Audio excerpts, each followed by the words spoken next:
Son todos bienvenidos.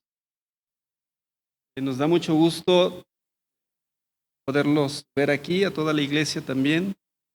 Cada día ya vemos más concurrencia, gracias a Dios. Y no bajemos la guardia. Hay que seguirnos cuidando.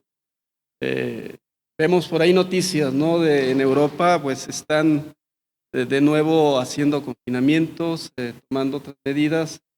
Entonces vienen tiempos de frío donde pues, los riesgos aumentan. Así que no bajemos la guardia en estarnos cuidando y sobre todo como pueblo de Dios seguir confiando en nuestro Dios.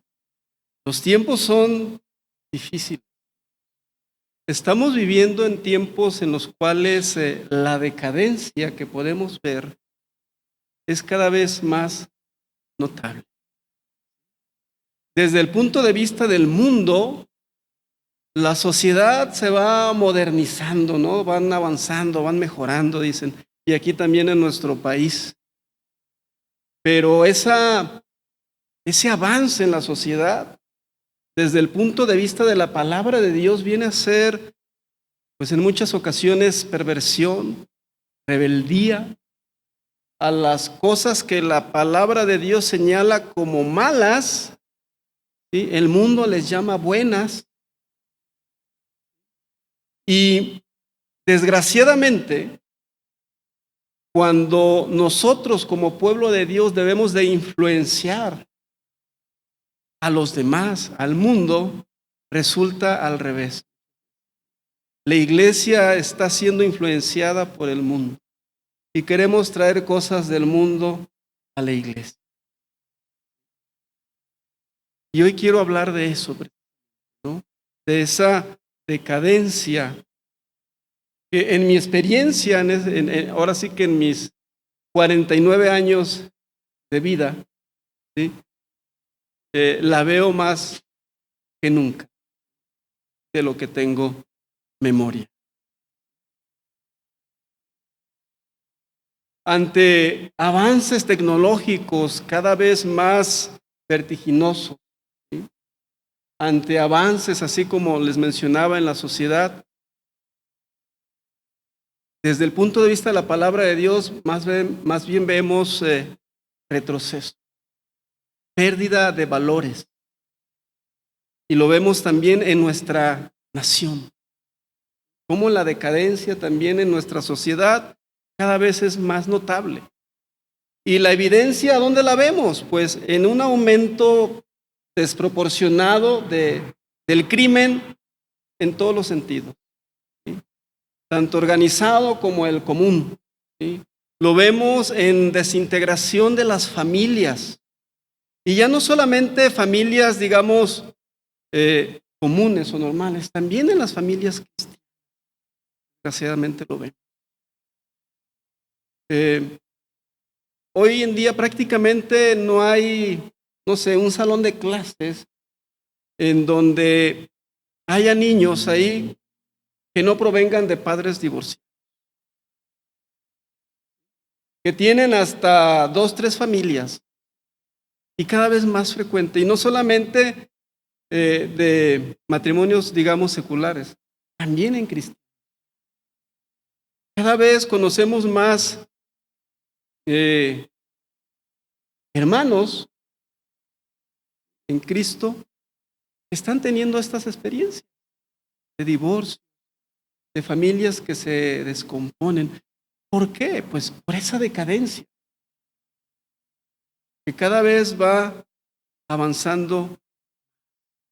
Y nuestro deber como cristianos, hermanos, ¿cuál es? Pues que nosotros debemos de influenciar, que nosotros somos esa solución, ¿sí? Hacia los males que hay en nuestra sociedad actual. Pero antes de continuar con esto, ¿qué quiere decir esa palabra, no? Decadencia. Me encontré un concepto que me gustó mucho en un sitio que seguido reviso, se llama significados.com, ¿sí? Y como decadencia, dice ahí, denominamos el inicio de la declinación o colapso de algo. La palabra como tal deriva de decadente, que es aquello que decae, que va a menos. ¿Sí? El concepto de decadencia puede aplicarse a personas o cosas, así como a procesos sociohistóricos como el declive de una civilización o un imperio. Y eso lo estamos viendo. El imperio o la potencia dominante en estos últimos años, a partir de la Segunda Guerra Mundial, va en declive. Y ante el surgimiento de otras potencias o de otras naciones que empiezan a influenciar más, pues ven peligro. ¿Sí? Y siempre, fíjese bien, cuando va a haber un reacomodo, una transformación en la sociedad, le precede una decadencia. Y siempre en ese cambio de poderes suceden guerras. Y hoy escuchamos tambores de guerra. Hay guerras, ahorita no literales, ¿verdad? Pero ahí están tras bambalinas. ¿Sí? Ahí están ya de una manera diferente, ¿no? A través de la guerra cibernética, a través de la economía, a través de influencias, pero hay una guerra activa ya hoy en día entre las potencias más importantes. Y escaramuzas ya también incluso, ¿no? Ahí entre la frontera de China y la India.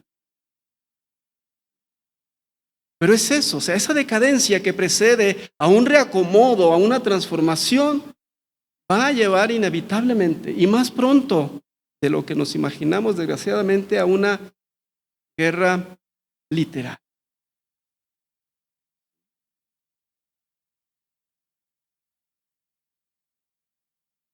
La decadencia es una fase de colapso social en que se produce un quiebre tanto en la cultura y en las instituciones civiles como de otras características propias de la sociedad, valores, costumbres, para cambiar o transformarse en algo nuevo. Cuando cayó el imperio persa, surgió otro imperio, ¿no? El griego, y hubo guerra.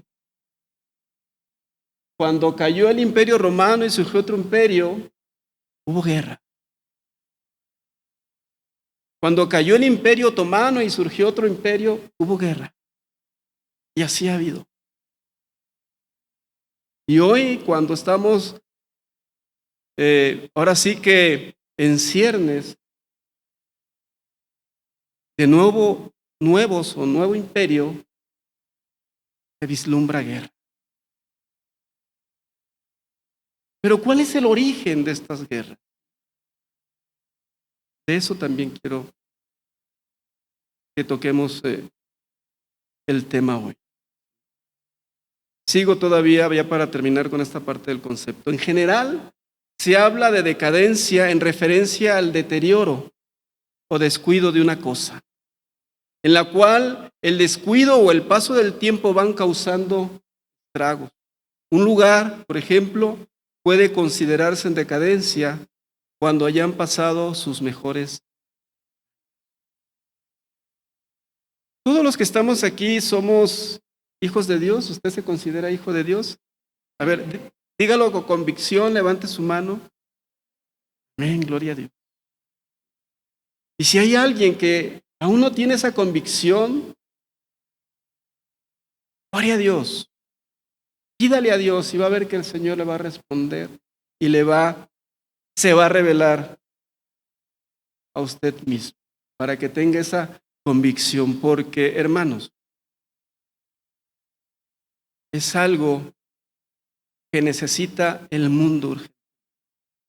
De hijos de Dios, pero hijos de Dios que estén viviendo, ¿sí?, una relación con Dios viva, una relación con Dios activa, una relación con Dios de día a día y de aumento en aumento. ¿Sí? El deseo de Dios para con sus hijos, para con su iglesia, es que lleguemos hacia esa medida espiritual que tenemos como meta, ¿verdad? La del varón perfecto. Y en ese caminar y en esa búsqueda de Dios que debemos de tener cada uno de nosotros día a día, ¿sí? El Señor nos va a ir mostrando, nos va a ir ayudando también cómo nosotros podemos influenciar a todo lo que nos rodea. En lugar de que lo que nos rodea nos influencie a nosotros. Les mencionaba pues que también desgraciadamente en nuestra nación vemos esta decadencia, ¿verdad? Y en las familias y en las personas. Y así es como inicia esa decadencia de cada persona hacia las familias, y de las familias hacia la sociedad, y la sociedad hacia las naciones, y luego de las naciones a otras naciones. El deseo de tenerlo todo es el origen de todos estos males.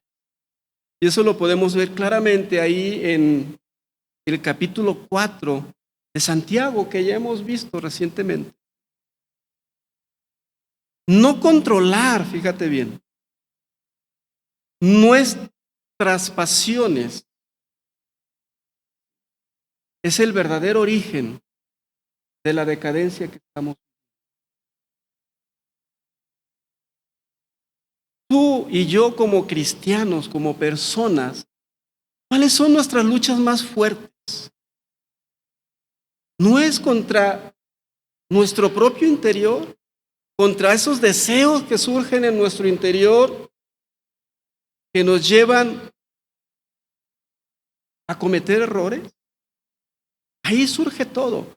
Y nuestra falta de control, nuestra falta, ¿sí?, de ejercer ese dominio propio que el Señor ya nos ha dado a través de su Espíritu Santo, es lo que nos lleva a fallar. Vemos algo y lo primero que queremos es desearlo. Vemos algo y lo deseamos y queremos tenerlo. Y muchas veces olvidamos preguntarle si eso es lo que quiere Dios para nosotros.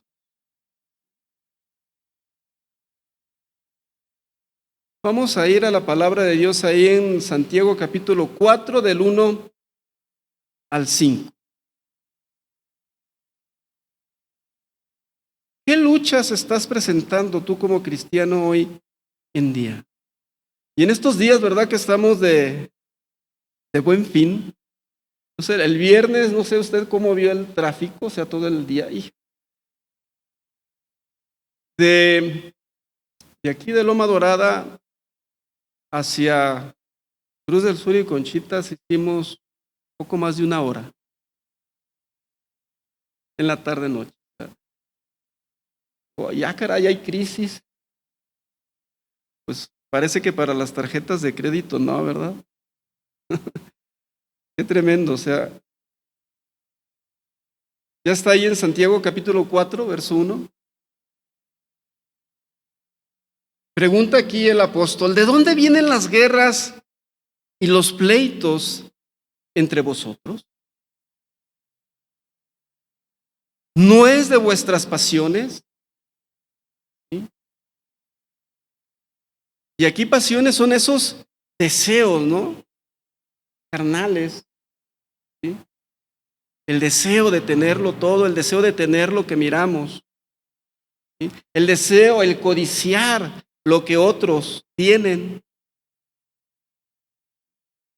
Las cuales, dicen, combaten en nuestros miembros, es decir, en nuestro interior, en nuestra alma.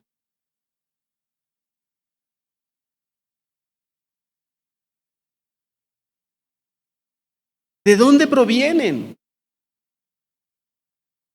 De nuestras pasiones.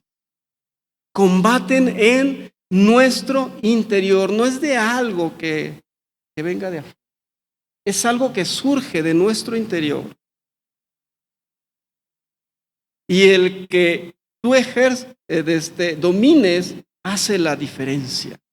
¿No nos ha dado ya nuestro Señor un espíritu de dominio propio? ¿Para qué es? Pues precisamente para ponerlo en práctica, ¿verdad?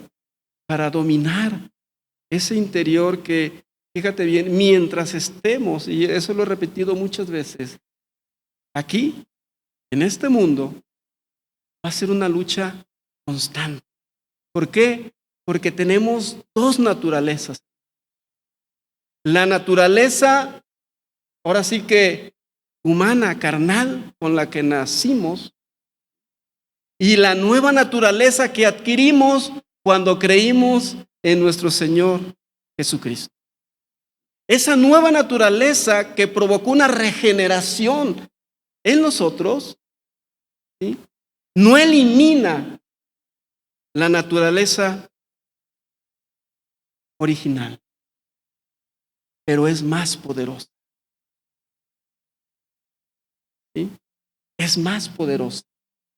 Y si hacemos uso de ella, la domina a la carne. Pero si alimentamos constantemente con lo que vemos, con lo que codiciamos, con lo que nos dejamos influenciar, nos va a dominar. ¿Y cuántos no hemos tenido esa experiencia? Y luego estamos llorando, ¿verdad? Y luego estamos padeciendo y sufriendo. Porque el deseo de nuestro corazón no es agradar a Dios.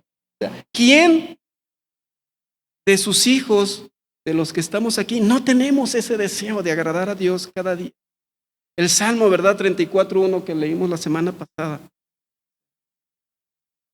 Habla de ese deseo, ¿verdad? De alabarle.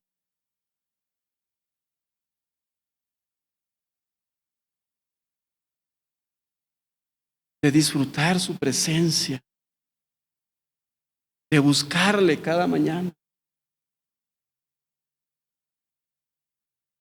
Pero cuando dejamos que ese deseo interior de la naturaleza vieja y del hombre carnal nos empieza a dominar, entramos en un conflicto.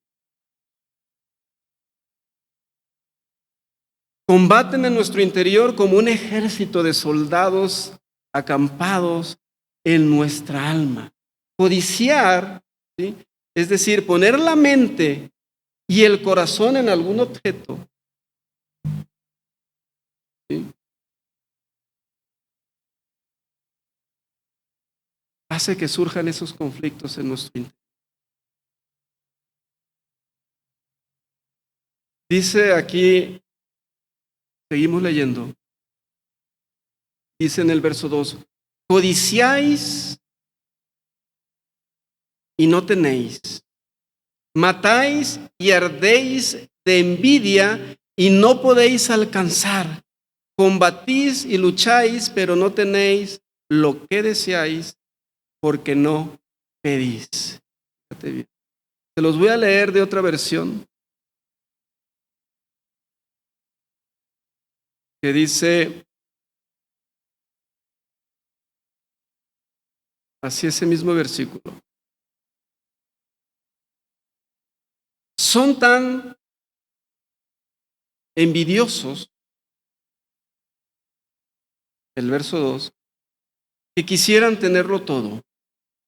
Y cuando no lo pueden conseguir, son capaces hasta de pelear, matar y promover la guerra, pero ni así pueden conseguir lo que quieren. Ustedes no tienen porque no se lo piden a Dios. Y muchos podrían decir, pero sí le pido a Dios. ¿Y qué nos responde el apóstol ahí en el siguiente versículo? Pedís y no recibís porque pedís mal, para gastar en vuestros deleites. ¿Sí? De hecho, la mejor traducción ahí de esa parte es no tienes porque no pides. No tienes porque no pides. Esa parte de para vuestros deseos está más bien ahí como añadida, ¿sí? Pero la parte de más, digamos, apegada al original es no tienes porque no pides, ¿sí? Pero no basta con pedir, hermano. Lo que nos dice aquí en ese versículo 13 el apóstol es, no basta con pedir buenas cosas, ¿sí? Porque es natural que como hijos de Dios pidamos cosas buenas, ¿verdad? No va a pedir usted para mal, o para el mal de alguien, o para el mal de usted, ¿verdad? Usted puede pedir, Señor, dame una casa, ¿y eso es bueno? Sí, ¿verdad? Usted puede tener necesidad de un vehículo, de un carro, y se lo pide a Dios, ¿y eso es bueno? Sí, ¿verdad? O sea, ocupamos vehículos ahorita ya para movernos a todas partes, ¿no? Usted puede pedir, no sé, algún bien para alguien más, y lo consideramos bueno, sí, ¿no? ¿No es el deseo de Dios que no tengamos falta de ningún bien para sus hijos? Sí, ese es el deseo de Dios. Los pensamientos de Dios, dice la palabra, para nosotros que son de bien y de paz, para darnos el bien que esperamos. Sí, pero no basta con pedir cosas buenas, sino que se pidan con buen espíritu y con buena intención. También nos exhorta la palabra de Dios que pidamos guiados por el Espíritu Santo, ¿verdad? No de nuestra propia carne. ¿Y qué es pedir siendo guiados por el Espíritu? Que pidamos conforme a la voluntad de Dios. Y muchas veces, ¿sí? Cuando pedimos y el Señor nos responde, no nos da el bien que nosotros estamos pidiendo para nosotros mismos. Y sin embargo, Dios nos está ahí respondiendo y dando lo mejor para nosotros, ¿sí? Porque sus pensamientos son más altos que los nuestros. Y Él no nos da para nuestros propios deleites. Dice ahí adelantito,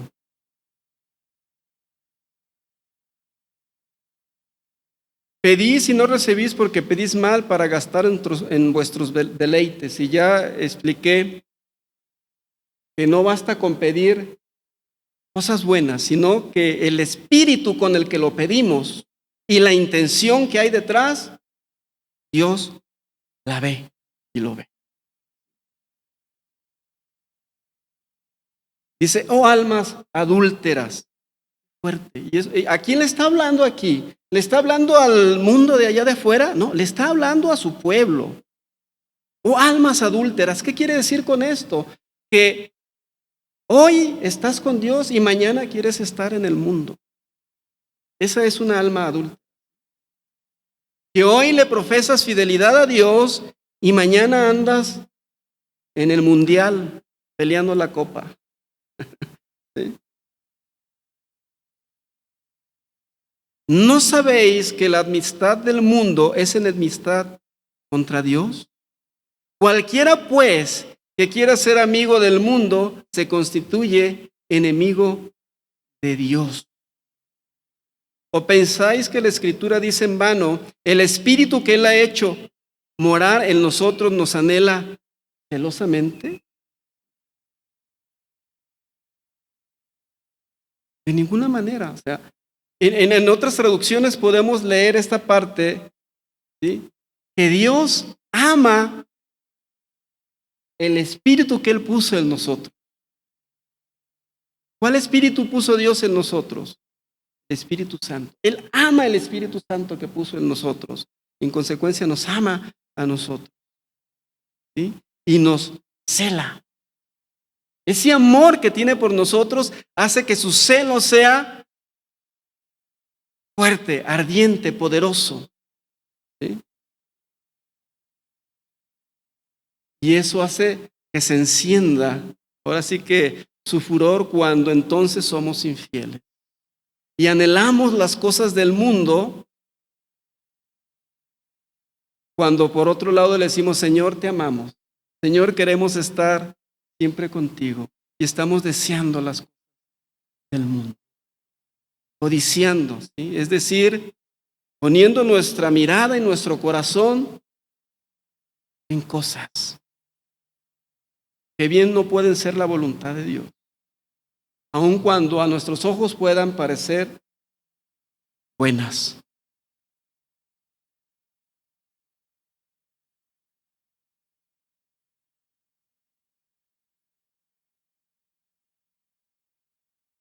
Profundizando un poquito en el versículo 2, ¿sí? Ahorita vamos a ver nada más los primeros 5 versículos. Matar y envidiar. Envidiar es desear tener, ya lo había explicado, ¿verdad? ¿Sí? También es devastar y oprimir. Usted podría decir, bueno, un creyente, confeso, un cristiano, nacido de nuevo, pues difícilmente va a matar, ¿verdad? Y aquí este versículo 2 habla precisamente de matar, pero la palabra de Dios es tan completa y tan maravillosa que se acomoda a todas las épocas. Y en algunos momentos es literal, pero en otros no. Pero cuando por querer tener, por desear, por codiciar, oprimimos, devastamos a otros, es como matar.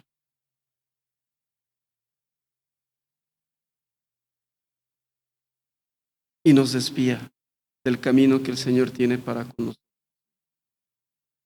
Les decía que una mejor traducción es, no tienen porque no se lo piden a Dios. Fíjate bien, Dios promete a los que oran, no a los que pelean. ¿Sí?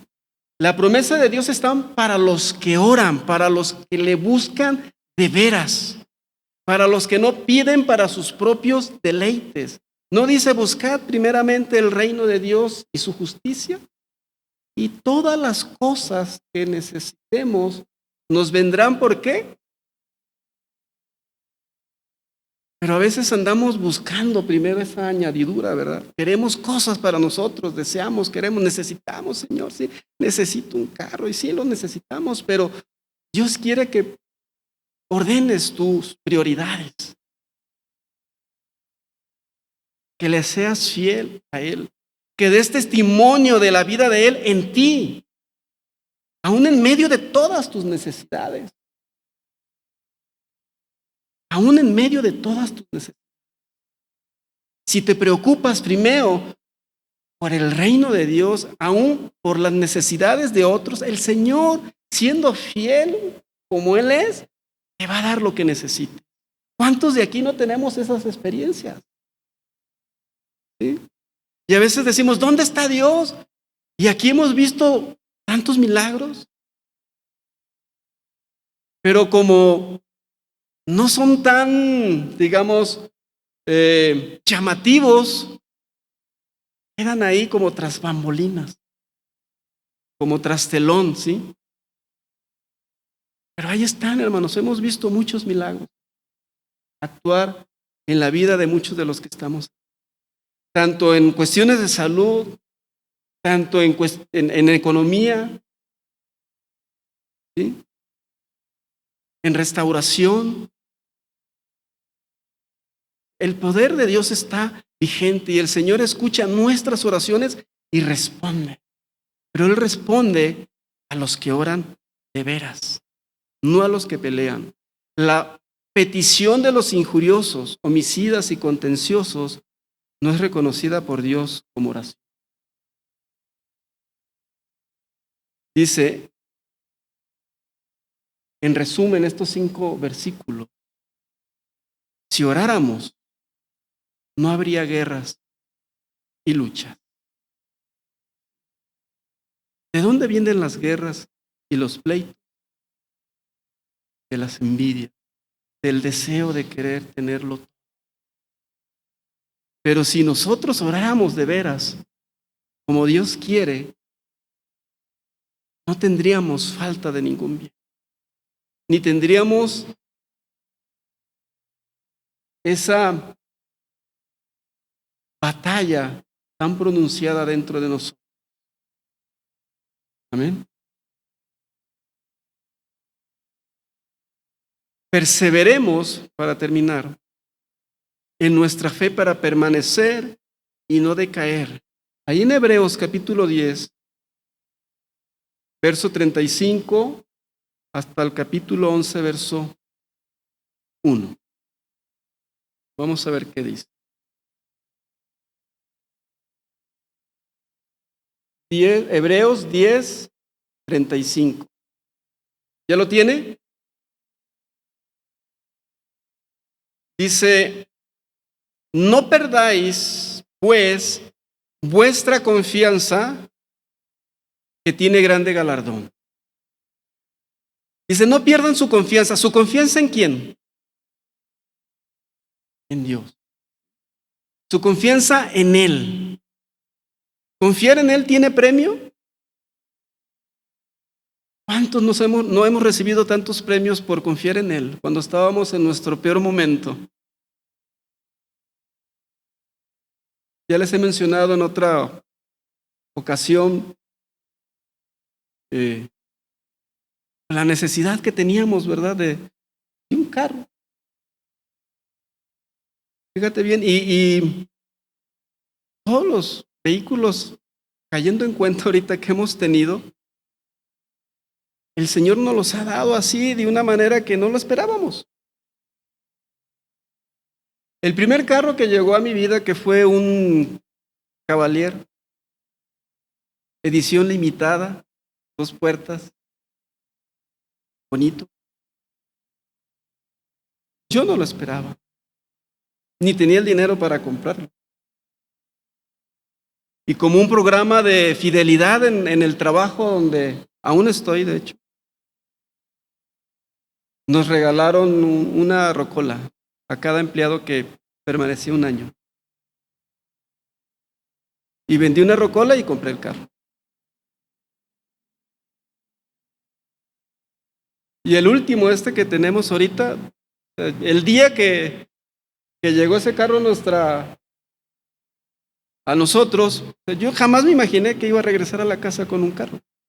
No tenía tampoco el dinero para comprarlo.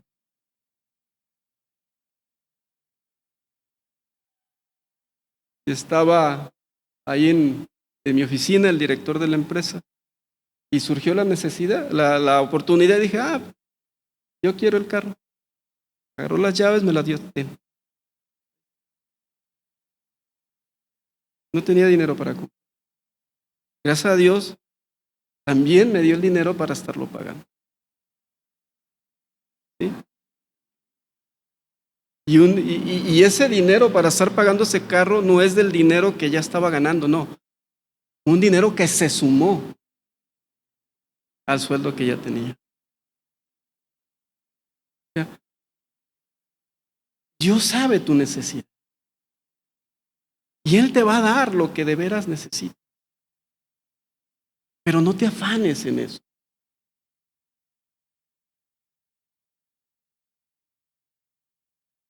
¿Y cuántos ejemplos aquí no tenemos?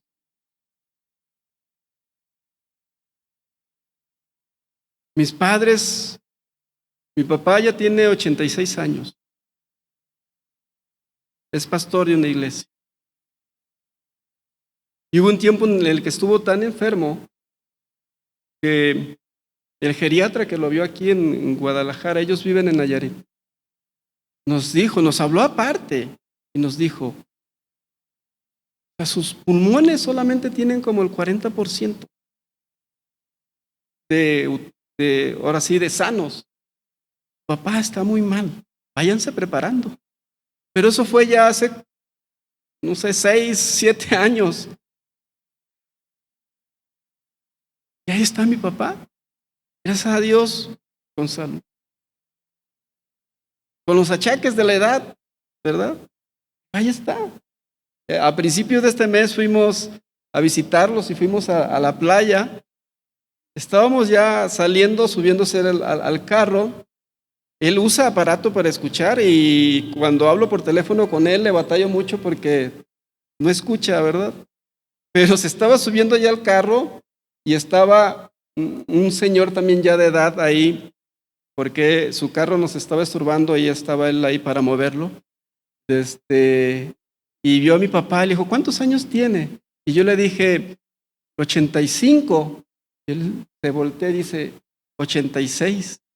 Ay, sí escucha bien, dice el señor. Y fue muy, muy grato platicar con este señor porque él, de hecho yo creo que también era cristiano. Hablaba de esa bendición, de tener a nuestros padres de avanzada edad y estar bien. En fin, hermanos, o sea, no perdáis pues vuestra confianza, que tiene grande galardo. Esto es algo que debe estar en nosotros día con día, por más difícil que la estemos pasando. Hay días que tal vez no tengamos ni para comer. Y nosotros lo hemos vivido. Aún así, ese día el Señor no nos ha dejado. Cuando hemos estado sin nada, ha llegado alguien. Estábamos en la pandemia. Te cuento otra anécdota mía de nosotros, porque es la que me consta. Estábamos en la pandemia, buena parte de la pandemia, bueno, aún estamos, pero en la parte más difícil, estuvimos a medio sueldo. Yo estuve a medio sueldo. Estábamos ya sin despensa y un día llega el pastor. Nos dieron esta despensa y ahí está. Y no solamente era una despensa que no teníamos, las cosas que iban en esa despensa eran como si nosotros hubiésemos ido a comprar, cosas que compramos. El café que compramos, ¿sí me explico? La marca, las cosas. Así es Dios. Otro día, cuando estaba Débora pequeñita, todavía no estaba Dana, nos quedamos sin leche para ella. Ella no toleró casi la leche materna. Entonces, desde más chica le empezamos a dar leche de fórmula. No teníamos nada en la alacena. Y yo sentí de parte de Dios a comprar. No tenía dinero nomás para ir. Vivíamos en el fraccionamiento Revolución y estaba un gigante ahí en Plaza Las Torres. Salí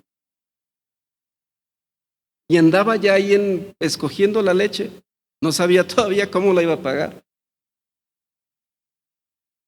Y ahí en el pasillo llegó a mí un billete de 500 en aquel entonces. No había nadie ahí a quien se lo pudiera yo regresar.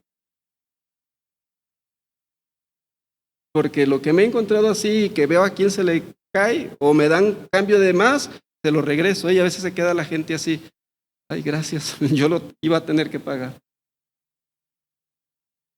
¿Usted regresa también los cambios que le dan de más o dice, gracias Señor por esta bendición? Sí, hermano, así es Dios. Porque os es necesaria la paciencia de esperar hasta el último momento. A veces nos desesperamos, hermanos, porque estamos pasando una necesidad y queremos hacer las cosas a nuestra manera cuando Dios tiene la bendición ahí. Y también eso me ha pasado, que me le adelanto y lo que el Señor tenía era mejor. Ya, ni modo. Me desesperé. O sea, la paciencia. Y eso me quedó claro ese día que les acabo de mencionar, que no teníamos ni para la leche. Fue de último momento, o sea, qué facilito hubiese sido, pues ahí te va primero el de 500, ¿no? Ya sabes que puedes ir y comprarlo y regresas, ¿no? O sea, ¿sabe lo difícil que es salirte nada más con el dinero de ese camión y comprar algo sin saber si lo vas a poder pagar? O sea, Hermano, se dice fácil, pero solamente quien lo vive puede saber. Pero Él es así. Porque os es necesaria la paciencia para que, habiendo hecho la voluntad de Dios, obtengáis la promesa. O sea, la promesa no llega porque hagas tu voluntad.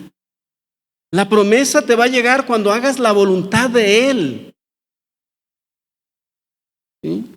Y para saber hacer su voluntad necesitas conocerle, necesitas orar, necesitas buscarle cada día. Dice, porque aún un poquito, y el que ha de venir, vendrá, y no tardará, mas el justo vivirá por fe. Y una traducción más antigua dice, mas mi justo vivirá por mi fe. Dios hablando a cada uno de nosotros. Tú eres tu justo. Y tú vivirás por la fe de Él, que ha puesto en ti. ¿Sí? Y si retrocediere, no agradará a mi alma. Como dice ahí Santiago, ¿no? Oh almas adúlteras. O sea, no le agradará al Señor aquel que retrocediere. Que hoy diga, sí, Señor, confío en ti, y mañana dudas de Él, dudas de su favor, dudas de su promesa. Amén. Pero nosotros no somos de los que retroceden para perdición, sino de los que tienen fe para preservación del alma. ¿Tú eres de estos? Amén. ¿Cuántos pueden decir amén? ¿Lo tienes ahí? Vamos a leerlo todos juntos. Hebreos 10:39. Quiero que lo busques y vamos a leerlo todos juntos. ¿Sí? ¿Ya lo tienes? Dice, pero nosotros no somos de los que retroceden para perdición, sino de los que tienen fe para preservación del alma. ¿Sí? ¿Y qué dice ahí en el siguiente versículo? Hebreos 11:1. Es pues la fe la certeza de lo que se espera, la convicción de lo que no se ve. ¿Sí? Ahí está, aunque no le veas, pero ahí está. Sigue confiando en Él. No lo puedes ver, pero sí lo puedes sentir. ¿Sí? Puedes no tener ahorita lo que necesitas, pero puedes pedir esperando. Y Él te va a suplir lo que necesitas. Amén. ¿Cuántos lo creen? Yo lo creo. Pues le damos gracias a Dios por su palabra. Perseveremos, hermanos, en sus promesas, en esta fe que Él nos ha regalado y no nos dejemos de caer. Tenemos que seguir adelante y nosotros influenciar. La única manera y la única salvación que tiene este mundo es la salvación que Él nos ha dado y que Él tiene para los que no le conocen. Y tú y yo somos esas lucecitas, ¿sí? Destinados a alumbrar la oscuridad de otro. Amén. Vamos a orar. Padre Celestial, te damos gracias, bendito Dios. Gracias por la luz que alumbra nuestra vida, Señor, por tu palabra, por tu Espíritu Santo que nos guía a toda verdad, pero sobre todo, Señor, por la salvación que nos regalaste, Señor. Gracias por tu Hijo amado, nuestro Salvador, Señor. Ayúdanos, Padre, a tener victoria cada día, Señor, a no dejarnos vencer por esos deseos, Señor, de nuestro interior, sino que con la fuerza de tu Espíritu Santo, Señor, y la de tu palabra, podamos vencer, Señor, cada día nuestros propios deseos, Señor. Ayúdanos, Padre Santo, a pedirte como conviene, Señor, a ser guiados por tu Espíritu Santo, Señor, en todo lo que hagamos. Te pedimos, Señor, principalmente por los que están débiles, que tú los fortalezcas, Señor. Que tengan, Señor, esa sanidad espiritual que necesitamos todos cada día.